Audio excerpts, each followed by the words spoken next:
नुकतंच देहू संस्थांनी कीर्तनकारांनी कोणकोणत्या आचारसंहिता पाळाव्यात त्याबद्दल एक पत्रक काढलेलं आहे. त्याबाबत बोलण्यासाठी आपल्यासोबत हबप सचिन पवार महाराज आहेत.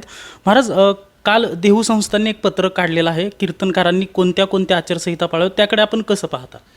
मी जगद्गुरू संत तुकाराम महाराज संस्थान श्री क्षेत्र देहो याच्या सर्व विश्वस्त मंडळांचं मनापासून स्वागत आणि अभिनंदन करतो. त्यांनी या गोष्टी बोलणं गरजेच्या होत्या, कारण महाराष्ट्राच्या कीर्तन परंपरेचा प्राण म्हणजे जगद्गुरू संत तुकाराम महाराज आहे आणि त्यांच्या सेवेकरी वंशजांनी हे बोलणं हे महत्त्वाचं होतं.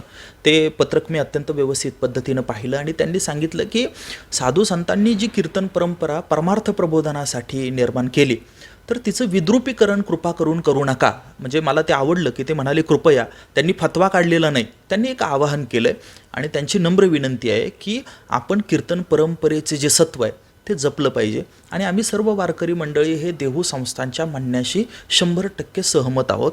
कीर्तन जे काही होत आहेत, वेगवेगळ्या वृत्तवाहिन्यांवर होताना आपल्याला दिसत आहेत, समाजामध्ये होताना दिसत आहेत, तर त्याच्यामध्ये कीर्तनाची जी एक पद्धत आहे, म्हणजे भजनाची पद्धत, कीर्तनकाराच्या वेशाची पद्धत, कीर्तनकाराच्या आचरणाची पद्धत, कीर्तनाच्या निरूपणाची पद्धत, या सर्व गोष्टी ज्या आहेत त्या सांप्रदायिक चौकटीनं ठरवल्या गेलेल्या आहेत.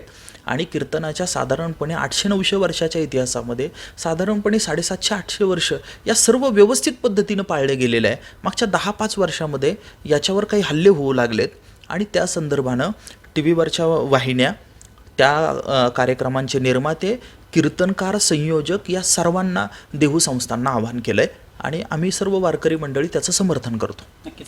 महाराष्ट्रातले एक प्रसिद्ध कीर्तनकार आहेत इंदोरीकर महाराज. त्यांचे वारंवार सातत्याने वादग्रस्त विधानं येत असतात कीर्तनाच्या माध्यमातून, त्याकडे आपण कसं पाहता? कसं आहे की निवृत्ती महाराज देशमुख इंदोरीकर हे महाराष्ट्रातले गाडगेबाबांनंतरचे सर्वात लोकप्रिय वक्ते, लोकांची भाषा बोलणारे. म्हणजे त्यांच्या कीर्तनाला जेवढी लोक जमा होतात तेवढे कुणाच्या कीर्तनाला होत नाही, ही वस्तुस्थिती आहे.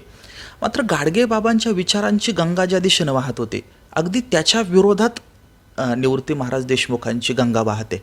म्हणजे त्यांना सामाजिक प्रश्न उत्तम पद्धतीने कळतात, मात्र त्या प्रश्नांची उत्तरं देताना त्यांची गडबड होते. म्हणजे आता आपण कीर्तनकारांच्या आचारसंहितेच्याबद्दल बोलतो आहे, सध्या ते खूप वादात एका मुद्द्यामुळे आहे की स्त्रीनी पुरुषांनी अमुक अमुक तिथीला संबंध ठेवले, मुलगा होता, मुलगी होते. माझा प्रश्नच असा आहे की हा काय कीर्तनात चर्चा करण्याचा मुद्दा आहे का? कर्मकांड सांगणं हा कीर्तनाचा मुद्दा नाही. भक्ती, ज्ञान, वैराग्याच्या गोष्टी सांगणं हा कीर्तनाचा मुद्दा आहे. म्हणजे ते वादग्रस्त बोलले हा मुद्दा नंतर आहे, मुद्दा ते जे बोलले ना हा मुळात कीर्तनाचाच विषय आहे का, याच्यावर विचार केला पाहिजे. इंदोरीकरांकडं पोटेन्शियल खूप चांगलं आहे, ते उत्तम प्रभावी वक्ते आहे. मात्र काही गोष्टी टाळल्या तर ते अधिक चांगलं होऊ शकतं त्यांच्याबद्दल. काही कीर्तनकार महाराज आहेत की ते राजकीय पक्षांच्या व्यासपीठावर बोलत असतात. ते कीर्तनकार आहेत की एखाद्या पक्षाचे स्टार प्रचारक आहेत हे देखील कळत नाही. आणि पुढचं असा मुद्दा आहे की रेकॉर्डवरील गुन्हेगारांना काही कीर्तनकारांनी आता देशभक्त ठरवायचं चालवलेलं आहे, त्याकडे आपण कसं पाहता? कीर्तनकाराला जिथं बोलवेल तिथं कीर्तनकारानं जावं. राजकीय लोक काही शत्रू नाही आमचे, किंवा एखादा व्यक्ती थेट गुंड असेल, गुन्हेगार असेल, तोही शत्रू नाही. पण दुसरी बाजू अशी आहे की आपण तिथं जायचं आणि गेल्यानंतर संतांचे आणि देवाचे विचार सांगायचे. आपण प्रचार करताना देवाचा आणि संताचा करायचा, राजकीय पक्षाचा नाही करायचा. पॉलिटिकल एजंटसारखं वागायचं नाही आपण. ही काळजी सगळ्यांनी घेतली पाहिजे. आपल्याला वकिली करायची, आपल्याला प्रबोधन करायचं ते संतांचं करायचं आहे. राजकीय कार्यकर्ते, राजकीय प्रचारसभा आणि कीर्तन याच्यामध्ये काहीतरी फरक पाहिजे ना. राजकीय सभा निराळी असते. म्हणजे बघा, एखादा कीर्तनकार आहे आणि त्याने राजकीय भूमिका घेतली तर नक्की घ्यावी, काय अडचण नाही. मात्र ती कुठे घेतली पाहिजे, तर ते प्रचारसभा घ्यावेत त्यांनी. कीर्तन नावाचं फॉर्म त्याने वापरू नये. गडबड काय होते की लोक तशाच पद्धतीने ते पाहायला लागतात. आणि दुसरा मुद्दा तुम्ही जो म्हणाला कुठला, की रेकॉर्डवरील गुन्हेगारांना देशभक्त असं संबोधतायत. या देशामध्ये कायद्याचं राज्य आहे याचा विसर कुणालाच पडता कामा नये. रेकॉर्डवरचे जे गुन्हेगार आहे, आता मला लक्षात येतोय तुमचा रोख. एखादी व्यक्ती असेल, तिनं 10 चांगली कामं केलेली असतील आणि आपण असं मानू की 2 गुन्हे असतील, तर 10 कामांच्या संदर्भानं आपल्या मनामध्ये हा चांगला भाव असेल तर नो प्रॉब्लेम, काय अडचण नाही. पण 2 चुकीच्या ज्या गोष्टी आहे, ज्या चुकीच्याच आहे, त्याचं उदात्तीकरण कुणीही करू नये. म्हणजे मीडियानं पण करू नये, कीर्तनकारांनी करू नये, पत्रकारांनी करू नये, बोलणाऱ्या लोकांनी करू नये.